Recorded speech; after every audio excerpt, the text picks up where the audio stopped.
여러분, 양배추즙과 양배추 김치, 이 둘 중에 뭐가 우리 신장에 더 위험할까요? 오늘 이 질문에 대한 답을 들으시면 아마 깜짝 놀라실 겁니다. 국내 대학병원 신장내과 연구팀이 10년간 추적 조사한 결과 60세 이후에 양배추를 잘못된 방식으로 섭취한 분들의 신장 여과율이 평균 23%더 빠르게 감소한 것으로 확인되었습니다. 우리가 건강을 위해 매일 챙겨 먹는 이 국민 채소가 조리법 하나 차이로 우리 신장을 살리기도 하고 망가뜨리기도 한다는 사실, 정말 무섭지 않으십니까? 지금부터 자세히 설명드리겠습니다. 오늘 우리가 함께 알아볼 내용은 크게 두 가지입니다. 먼저 우리 신장을 소리 없이 파괴하는 최악의 양배추 섭취법을 확인하고, 그 다음으로 죽어가는 신장도 다시 편안하게 숨쉬게 만드는 기적의 양배추 활용법을 알려드리겠습니다. 그리고 마지막에는 우리 시청자분들만을 위한 특별한 보너스 정보 3가지도 준비했습니다. 이 정보는 어디서도 쉽게 들을 수 없는 내용이니 끝까지 함께 해주시기 바랍니다. 우리가 먼저 이해해야 할 것은 신장이라는 장기의 특성입니다. 우리 몸의 신장은 정수기 필터와 아주 비슷합니다. 신장 하나에 약 100만 개의 사구체라는 미세한 필터가 들어있고, 우리 몸의 신장이 2개이니 합쳐서 200만 개의 필터가 쉬지 않고 혈액을 걸러내고 있는 셈입니다. 어떻게 설명드릴까요? 쉽게 말하면 우리 집 정수기를 떠올려 보시면 됩니다. 새 필터일 때는 물이 맑게 나오지만 오래 쓰면 찌꺼기가 끼고 물줄기가 약해지잖아요. 우리 신장도 마찬가지입니다. 우리 몸에서 하루에 걸러내는 혈액의 양이 무려 약 180리터나 됩니다. 이것은 대형 생수통으로 무려 9통이 넘는 엄청난 양입니다. 우리 신장이 매일 얼마나 열심히 일하고 있는지 아시겠지요? 그런데 문제는 50세가 넘으면 우리 신장 기능이 해마다 약 1%씩 자연적으로 줄어든다는 것입니다. 60세가 되면 이미 젊을 때의 70% 수준밖에 안 남게 됩니다. 여기에 당뇨나 고혈압 같은 기저질환이 있으면 그 속도가 훨씬 빨라지고요. 더 소름 돋는 사실은 우리 신장은 기능의 70% 이상이 파괴될 때까지도 특별한 통증이 없다는 겁니다. 그래서 우리가 신장을 침묵의 장기라고 부르는 것입니다. 이해되시죠? 자, 그러면 이제 우리 신장을 망가뜨리는 첫 번째 최악의 양배추 섭취법을 말씀드리겠습니다. 바로 시중에서 판매되는 농축 양배추즙입니다. 양배추는 분명 우리 위 건강에 아주 좋은 채소입니다. 하지만 이것을 즙으로 농축해서 마시는 순간 이야기가 완전히 달라집니다. 우리가 시장에서 사는 생양배추에는 식이섬유가 아주 풍부합니다. 이 식이섬유가 우리 몸에서 당분의 흡수 속도를 늦춰주고 독소를 배출하는 완충 역할을 합니다. 그런데 양배추를 즙으로 만드는 과정에서 이 소중한 식이섬유는 대부분 걸러지고 농축된 성분만 남게 됩니다. 여기서 첫 번째 비극이 시작됩니다. 식이섬유라는 보호막이 사라진 농축액은 우리 몸에 들어오는 순간 혈당을 급격히 올리고 신장에 엄청난 여과 부담을 줍니다. 한번 생각해 보십시오. 우리가 양배추를 통째로 먹으면 천천히 소화되면서 영양분이 조금씩 흡수됩니다. 하지만 즙으로 만들면 마치 댐이 터지듯 한꺼번에 쏟아져 들어오는 것입니다. 우리 이미 지쳐있는 신장 필터에게 이것은 감당하기 힘든 부하입니다. 솔직히 말씀드리면 이것만으로도 충분히 위험한데 더 무서운 진실이 따로 있습니다. 시중에 판매되는 양배추즙에는 맛을 내기 위해 사과 농축액이나 배즙액 또는 액상과당 같은 단맛 성분이 대량으로 섞여 있습니다. 제품 뒷면의 성분표를 꼼꼼히 보지 않으면 절대 알 수 없는 부분입니다. 이 과당이 우리 신장에는 독약과도 같습니다. 과당은 포도당과 달리 오직 우리 간에서만 대사가 됩니다. 이 과정에서 간에 부하가 걸리고 그 부산물로 요산이라는 찌꺼기가 대량으로 만들어집니다. 우리 혈액 속에 넘쳐나는 요산은 사구체의 염증을 일으키고 필터를 딱딱하게 굳게 만드는 섬유화 현상을 초래합니다. 이건 정말 안타까운 일입니다. 우리가 건강을 위해 챙겨 먹는 것이 오히려 우리 몸을 공격하고 있었다니 말입니다. 잠깐, 여기서 하나 더 말씀드려야 할 것이 있습니다. 농축된 형태의 칼륨 성분도 문제입니다. 양배추 자체는 칼륨이 극단적으로 높은 채소는 아니지만 수십 통의 양배추를 한 포의 즙으로 농축하면 칼륨 수치가 기하급수적으로 올라갑니다. 우리 신장 기능이 떨어진 상태에서는 이 과도한 칼륨을 배출하지 못해 부정맥이 오거나 심한 경우 심장 박동에 이상이 생길 수 있습니다. 국내 종합병원 응급의학과 자료에 따르면 과도한 채소즙 섭취로 인한 고칼륨 혈증으로 응급실을 찾는 어르신 비율이 최근 5년간 약 2.3배 증가했다고 합니다. 우리 모두 이 사실을 꼭 기억해야 합니다. 다음으로 우리 신장을 파괴하는 두 번째 최악의 섭취법입니다. 바로 소금에 푹 절인 양배추 김치와 짠맛이 강한 절임 요리들입니다.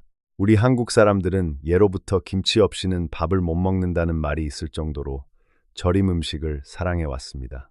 특히 양배추는 배추보다 아삭한 식감이 좋아 김치로 담그거나 장아찌로 만들어 드시는 분들이 정말 많으십니다. 그러니까 이게 왜 문제가 되느냐면요. 우리가 소금기가 가득한 양배추 김치를 드시면 혈액 속 나트륨 농도가 급격히 올라갑니다. 그러면 우리 몸은 혈액 농도를 맞추기 위해 세포 속에 있던 수분을 혈관 안으로 강제로 끌어옵니다. 혈관 안의 수분량이 갑자기 불어나면 혈관 내부 압력이 치솟게 되는데 이것이 바로 고혈압의 시작입니다. 여기서 가장 큰 피해를 입는 곳이 바로 우리 신장의 사구체입니다. 사구체는 아주 미세한 모세혈관들이 실타래처럼 엉겨 있는 섬세한 조직입니다. 혈압이 높아지면 이 미세한 혈관벽에 엄청난 압력이 가해집니다.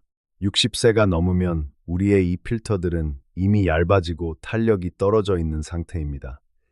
여기에 소금으로 인한 고혈압이라는 강력한 수압이 계속 가해지면 어떻게 되겠습니까? 견디다 못한 필터가 찢어지거나 아예 막혀버리게 됩니다. 필터가 손상되면 걸러져야 할 단백질이 소변으로 빠져나오는 단백뇨 현상이 발생합니다. 이것이 바로 우리가 조심해야 할 고혈압성 신증이라는 질환의 실체입니다. 저도 이걸 알고 정말 놀랐습니다. 우리가 매일 밥상에서 아무 생각 없이 먹는 짠 양배추 김치가 이렇게 무서운 결과를 가져올 수 있다니요. 우리가 싱겁게 먹으려고 노력한다고 해도 한국인의 밥상에는 우리가 인지하지 못하는 숨은 나트륨이 너무 많습니다. 양배추를 살짝 데쳐서 쌈장에 푹 찍어 드시는 것도 문제입니다. 쌈장이나 고추장 역시 소금 덩어리이기 때문입니다. 국내 질병 관련 기관의 조사에 따르면 우리 한국인의 하루 평균 나트륨 섭취량은 권장량의 약 1.8배에 달합니다. 특히 우리 세대는 어릴 때부터 짠 음식에 익숙해져 있어서 무엇이 짠 것인지조차 잘 구분하지 못하는 경우가 많습니다. 우리 입은 이미 소금에 길들여져 있지만 우리 신장은 그 소금을 감당하지 못하고 있다는 사실 꼭 기억하셔야 합니다. 자, 지금까지 우리 신장을 망가뜨리는 두 가지 최악의 양배추 섭취법을 살펴보았습니다. 시판즙 속에 숨겨진 과당과 칼륨, 절임 요리 속에 숨겨진 나트륨, 이 두 가지가 합쳐지면 우리 신장은 빠르게 무너질 수 있습니다. 이제 희망적인 이야기를 해볼까요? 다행히 방법이 있습니다. 죽어가는 신장도 다시 편안하게 숨쉬게 만드는 양배추 활용법, 지금부터 하나하나 알려드리겠습니다. 먼저 제가 강조하고 싶은 것은 우리 몸의 자연 치유력입니다. 이미 파괴된 사구체 세포를 되살리는 것은 현재 의학으로도 어렵습니다. 하지만 남아있는 사구체들이 제 기능을 다할 수 있도록 환경을 만들어주는 것은 충분히 가능합니다. 그 기적의 열쇠가 바로 양배추를 증기로 살짝 쪄서 먹는 습관에 있습니다. 많은 분이 채소는 생으로 먹어야 영양소가 파괴되지 않는다고 믿고 계십니다. 하지만 그것은 젊은 분들에게 해당하는 이야기입니다.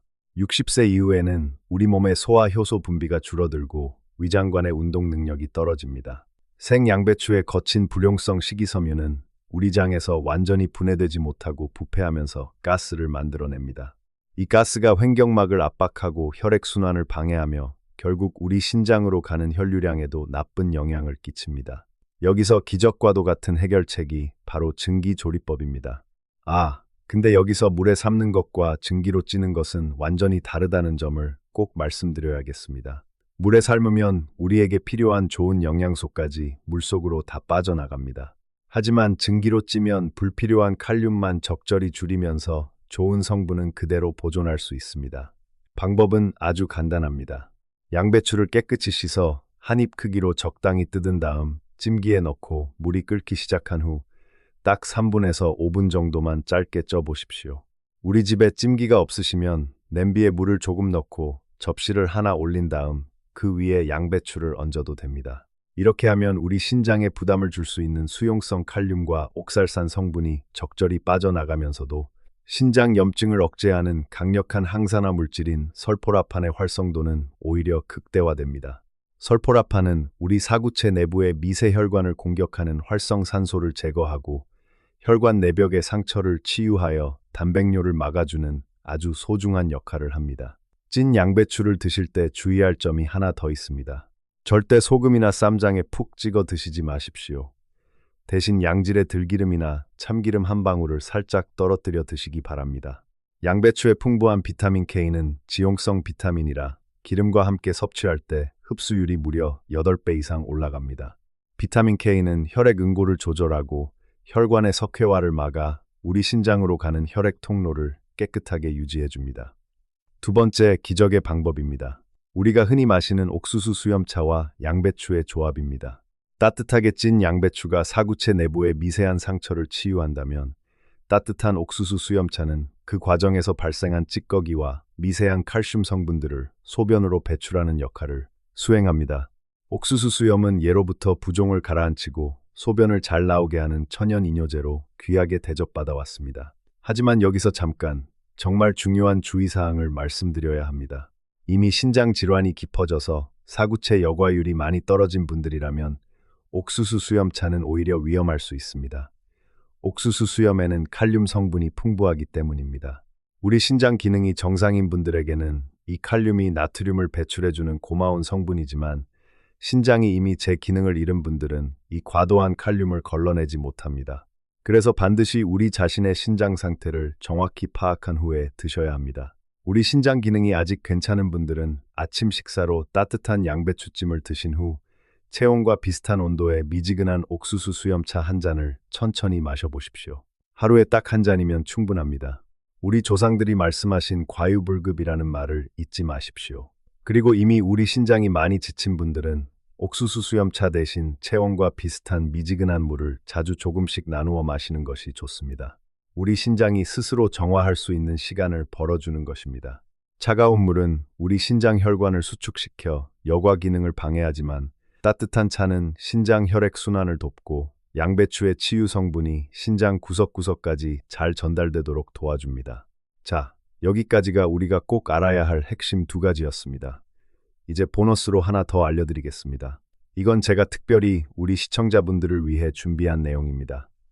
첫 번째, 보너스 정보입니다. 양배추를 찔 때 나오는 데친물을 버리지 마십시오. 이 물에는 우리 신장에 부담을 주는 수용성 칼륨과 옥살산이 빠져나와 있지만 동시에 우리 위장 점막을 보호하는 비타민 U 성분도 녹아 있습니다. 그러니까 이 물을 식혀서 우리 화분에 주시면 됩니다. 우리가 먹기에는 칼륨이 부담되지만 식물에게는 훌륭한 영양분이 됩니다. 이렇게 하면 우리 건강도 지키고 우리 집 화분도 튼튼해지는 일석이조 효과를 누릴 수 있습니다. 두 번째 보너스입니다. 양배추를 드실 때 우리 주방에 있는 강황 가루를 아주 소량만 뿌려보십시오. 해외 유명 의과대학 연구진이 발표한 논문에 따르면 강황의 핵심 성분인 커큐민이 양배추의 설포라판과 만나면 항산화 효과가 약 1.7배까지 높아지는 것으로 확인되었습니다. 우리 신장의 사구체를 공격하는 활성산소를 더 효과적으로 제거할 수 있다는 뜻입니다. 다만 강황을 너무 많이 드시면 오히려 우리 신장에 부담이 될 수 있으니 밥숟가락 끝으로 살짝 한 번 정도만 뿌려주시면 충분합니다. 세 번째 보너스입니다. 양배추를 드시는 시간대도 중요합니다. 국내 의학 전문 학회에서 발표한 자료에 따르면 우리 신장의 여과 기능은 아침 시간대에 가장 활발하게 작동합니다. 이것은 우리 몸의 생체 리듬과 관련이 있습니다. 우리가 잠에서 깨어나면 우리 몸의 부신이라는 장기에서 코르티솔이라는 호르몬이 분비되면서 신체 대사가 본격적으로 활발해집니다.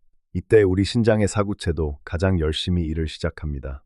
따라서 아침 식사 때 찐 양배추를 드시면 우리 신장이 양배추의 좋은 성분을 가장 효율적으로 흡수하고 불필요한 성분은 빠르게 배출할 수 있습니다.